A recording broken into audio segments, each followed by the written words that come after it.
Sou Ana Carolina, sou terapeuta ocupacional, atuo na área da sexualidade, principalmente com educação em sexualidade, promoção da saúde sexual de pessoas da população em geral, mas com enfoque em pessoas com deficiência e na reabilitação sexual de pessoas que, tendo em vista um processo de adoecimento, como nas doenças crônicas degenerativas, ou na ocorrência de uma deficiência, venha sua sexualidade alterada.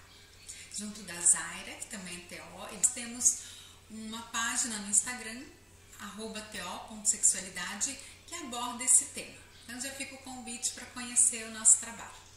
Então hoje eu vou falar com vocês um pouquinho sobre a sexualidade de pessoas com esclerose lateral amiotrófica.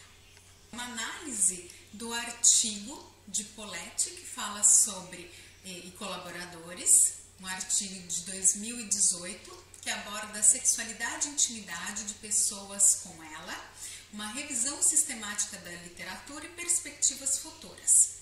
Nós achamos interessante, porque veio de um grupo de estudos que nós temos. O nosso intuito era conhecer um pouquinho mais sobre a sexualidade dessas pessoas, então optamos por uma revisão sistemática que ela revisa uma série de outros artigos. Eu fiz um mapa mental, vou compartilhar aqui com vocês. Então, como comentado, é o artigo que saiu em 2018. Na sua introdução, então ele traz ali na introdução o impacto da ela na sexualidade e na relação conjugal. Isso foi um aspecto também que foi decisivo para a escolha desse artigo, porque é um dos poucos que abordam a sexualidade e a intimidade, esse relacionamento conjugal, porque a maioria tende a enfocar na disfunção, no funcionamento sexual ou em sua disfunção. Então, ele aborda ali na introdução que tem sido dada pouca atenção nesse público à questão da sexualidade. O enfoque da maioria dos artigos incide no tratamento e na sobrevivência dessas pessoas e principalmente abordando questões de movimento ou perda desses movimentos, os aspectos respiratórios e aspectos nutricionais. E também eles partem de um pressuposto de que não afeta a função sexual. Seria dado enfoque na questão da sexualidade. Mas isso já é algo para a gente prestar um pouquinho atenção. Que quando ele pensa assim, então não afeta a função sexual, portanto não haverá problema na sexualidade, ele está muito restrito ao aspecto biológico da sexualidade. Contudo, a sexualidade, o relacionamento conjugal, ele se faz não só da função sexual, mas também de todos os aspectos, os demais aspectos biológicos que compõem a sexualidade, também os aspectos psicológicos, mentais, emocionais e aspectos sociais. Ele também comenta na sua introdução que esses vários artigos que eles estudaram falam sobre a doença, a progressão dessa doença, afetando a sexualidade e o relacionamento íntimo, ou seja, por mais que a função sexual não seja diretamente comprometida pela ela, mas tem um impacto na sexualidade nesse relacionamento conjugal. Então ele traz quais seriam, o que esses artigos perceberam? O impacto na questão da autoestima, com a baixa autoestima, alterações na imagem corporal impactando a sexualidade e intimidade, depressão, diminuição do desejo sexual, diminuição do engajamento em atividade sexual. E isso é um ponto importante principalmente para nós que somos terapeutas ocupacionais, que temos esse enfoque nesses papéis, engajamento em atividades. E ele comenta também sobre a importância de se investigar, que foi um enfoque deles, investigar então a sexualidade e principalmente as alterações frontotemporais, porque essas alterações elas são relacionadas com desinibição e comportamentos sexuais inapropriados. Então eles gostariam de entender se essas alterações poderiam resultar em algumas coisas relacionadas à vivência sexual. Bem, essa foi a introdução do artigo. Vamos entender um pouquinho do método. Então, o método foi uma revisão sistemática da literatura, então eles foram para algumas plataformas, essas plataformas, buscar artigos sobre sexualidade e ela. As palavras-chave que eles colocaram foram sexual, sexualidade e intimidade marital, em inglês, e ela e doenças neurológicas motoras. Então, uma desses grupos com uma do segundo grupo. Ao todo, encontraram 371 artigos desde 1970. Então, eles foram lá para 1970 pesquisar, até dezembro de 2017. Desses 371 artigos, quando eles realmente foram analisar título e resumo, eles viram que somente 30 realmente estavam relacionados à sexualidade em pessoas com esclerose lateral amiotrófica. Ou seja, alguns tinham sobre sexualidade, não tinha ela, alguns tinha ela, não tinha sexualidade, alguns não tinha nenhum assunto nenhum outro. Então, um período extenso estudado e verificaram que desses 30 artigos, 23 foram a partir de 2006. Bom, o que eles notaram? A maioria desses estudos eram ou experimentais, ou de observação, estudos de caso e revisão de literatura. Estava lá no artigo como estudos de observação. Eu acredito que esteja relacionado a artigos do tipo survey, de entrevistas. O que eles notaram? Que o nível de evidência é baixo, porque tinham muitos artigos de revisão de literatura, outros artigos de revisão sistemática, inclusive, e artigos de estudos de caso. Mas eles tiveram esse cuidado de analisar a qualidade metodológica do desenho dos estudos, a representatividade da amostra em relação ao gênero, orientação sexual, aspectos sexuais investigados e, portanto, já coloca a questão do risco dele ser tendencioso pelo tipo dos artigos que estão envolvidos, pelo tipo do desenho, né, desses artigos. E a gente vai notar ao longo do artigo que não tem representatividade muito de orientações sexuais ou gênero que fujam do padrão cis heteronormativo, ou seja, a maioria de pessoas cisgênero heterossexuais. Não contemplaram pessoas que se identificam com outro gênero, que não gênero de acordo com o sexo biológico que nasceu ou com outras orientações sexuais. Os participantes, em geral, nos artigos, eram pessoas, estudaram pessoas com ela, cuidadores e profissionais da saúde. Então, esse foi um pouquinho sobre o método. Eles tinham uma pergunta, duas na verdade. Então, se há evidência de uma adequada consideração aos tópicos relacionados à sexualidade entre pesquisadores e profissionais na literatura e na prática clínica. Ou seja, eles queriam entender essas questões das evidências, tanto na literatura desenvolvida por pesquisadores, quanto na prática clínica desenvolvida por profissionais. E a segunda pergunta, as necessidades e a qualidade de vida dos pacientes e parcerias em relação à sexualidade e intimidade estão sendo considerados? Ou o foco de atenção dos profissionais está nas alterações e disfunções a partir de um ponto de vista clínico-patológico? Ou seja, muitos artigos trazem a questão de função, de disfunção, o enfoque nas alterações, mas eles queriam também saber se estavam enfocando tanto a questão dos profissionais na prática clínica, quanto dos estudiosos na literatura estavam contemplando necessidades desses pacientes e aspectos relacionados à qualidade de vida. E se a gente for pensar em qualidade de vida, no conceito da Organização Mundial de Saúde, que traz como um de seus pilares a sexualidade, então é algo muito importante a ser avaliado, a ser contemplado. Então, no objetivo do artigo, eles colocam que eles têm o interesse de atualizar as informações sobre os aspectos sexuais e as mudanças das sexualidades a partir do adoecimento e as informações e práticas fornecidas e não fornecidas na literatura e na atuação profissional. E pretendem, então, prover recomendações preliminares para procurar otimizar a sexualidade das pessoas com ela e suas parcerias. Então, vamos aos resultados. Então, só para a gente entender, o enfoque quanto ao tipo de estudo. Eles eles verificaram que 40% dos estudos foram de observação quantitativos, que eu acredito que sejam estudos de entrevista quantitativos e de questionários quantitativos. 7% estudos de caso e 16% revisão de literatura. Em relação à amostra desses estudos, 60% dos estudos contemplavam 50 ou menos participantes. 36% tinham mais de 100 participantes. Desse público, 37% dos artigos, o seu público eram pacientes e sua parceria. 37% somente pacientes. 23% dos estudos somente a parceria. Em 3% tinham pacientes e profissionais de saúde. Se não me engano, foi o único estudo trazendo a visão do profissional de saúde.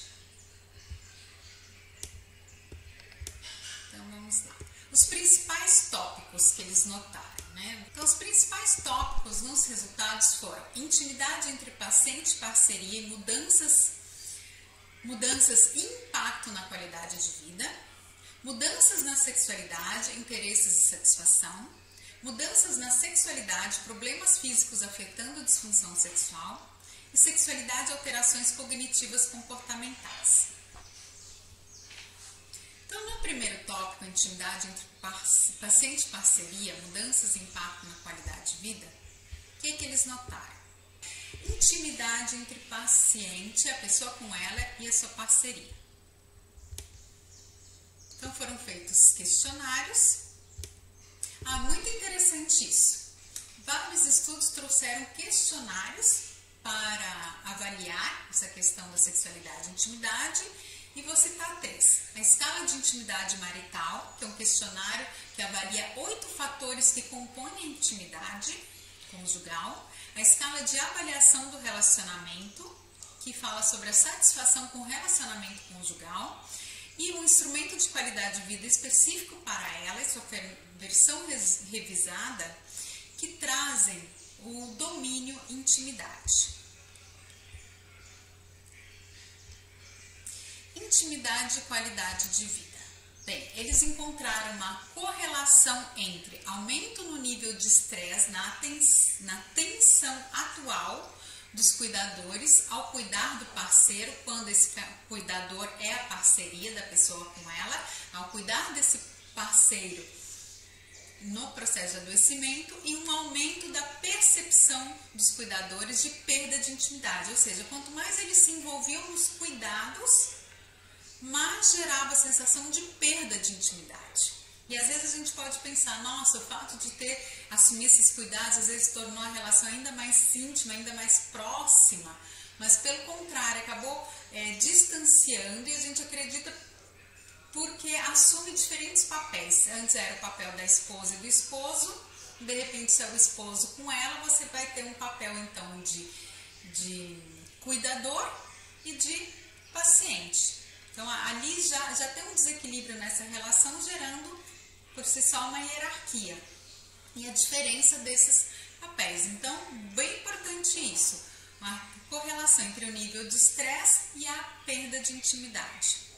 Perceberam como preditores da qualidade de vida 2 aspectos, o humor e a satisfação com o relacionamento conjugal. Então, aí a gente percebe como é importante a questão do relacionamento conjugal e da satisfação com este relacionamento, predizendo inclusive a qualidade de vida desse paciente com ela.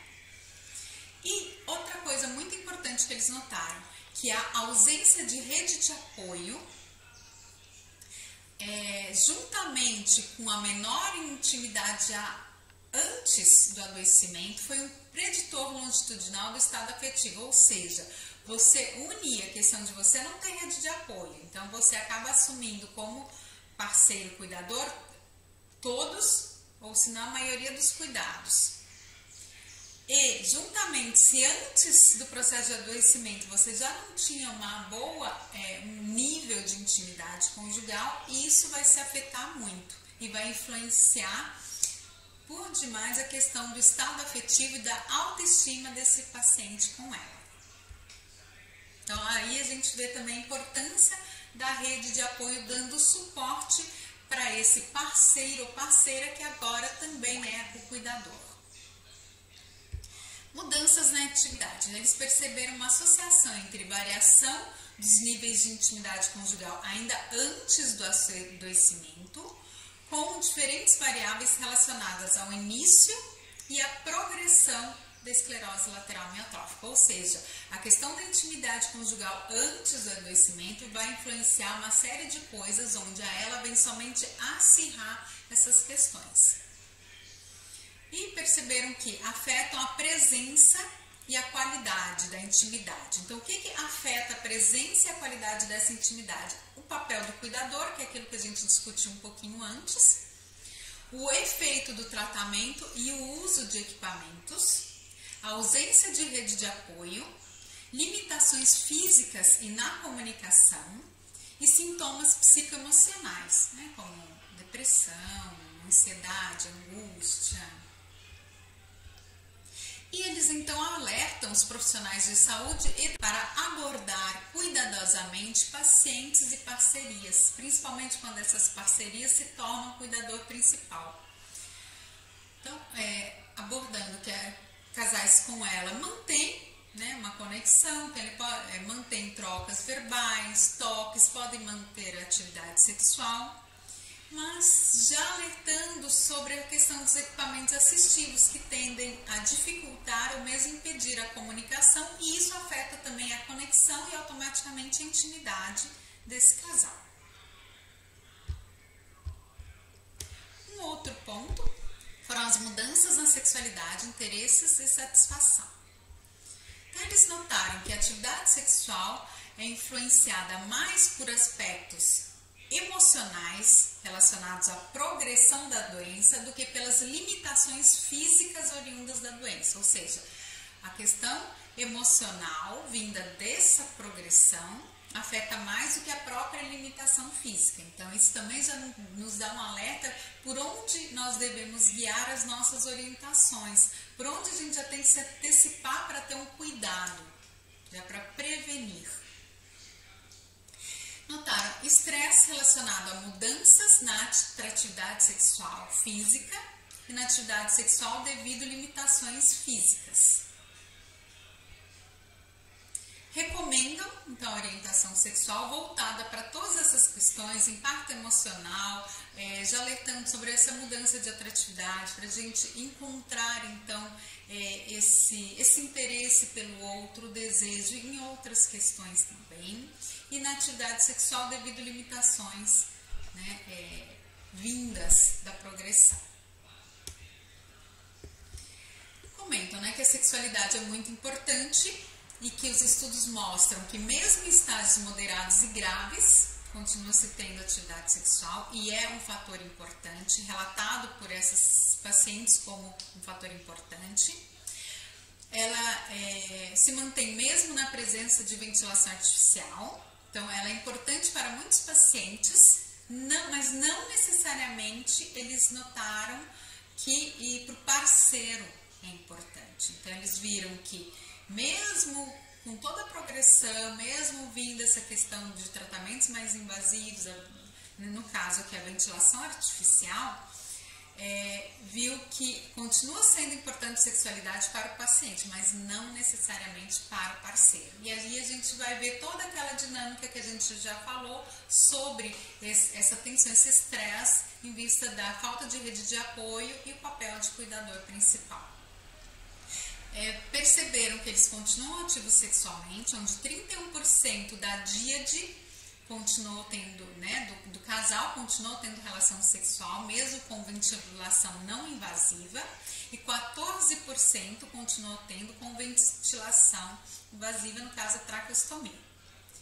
Aí, nisso a gente vê o papel importante dos profissionais intervindo e vendo possibilidades de atividade sexual com conservação de energia, com cuidados, com posições que favoreçam essa atividade.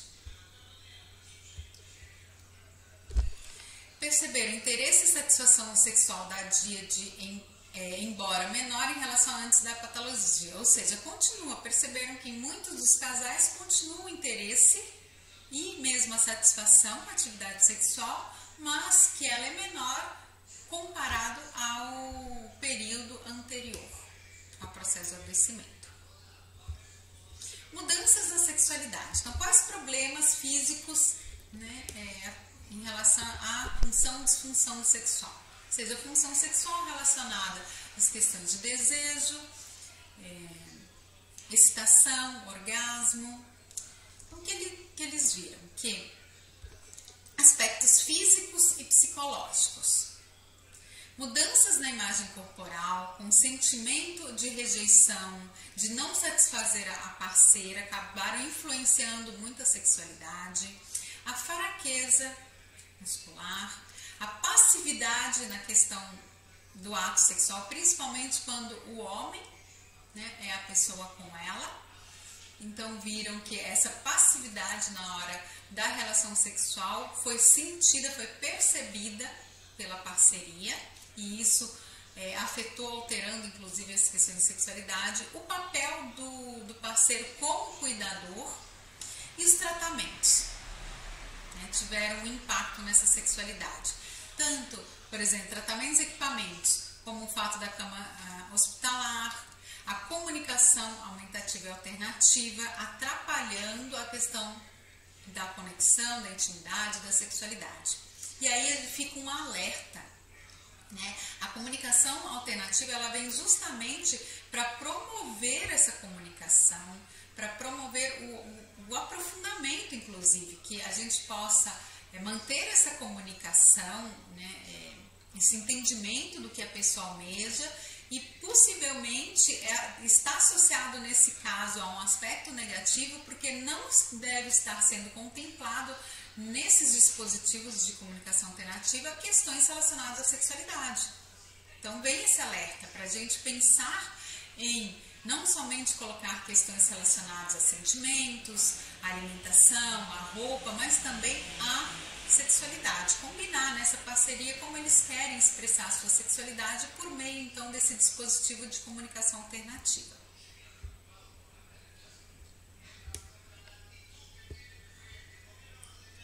Deixa eu ver se eu vi tudo aqui. Mudanças na dinâmica conjugal.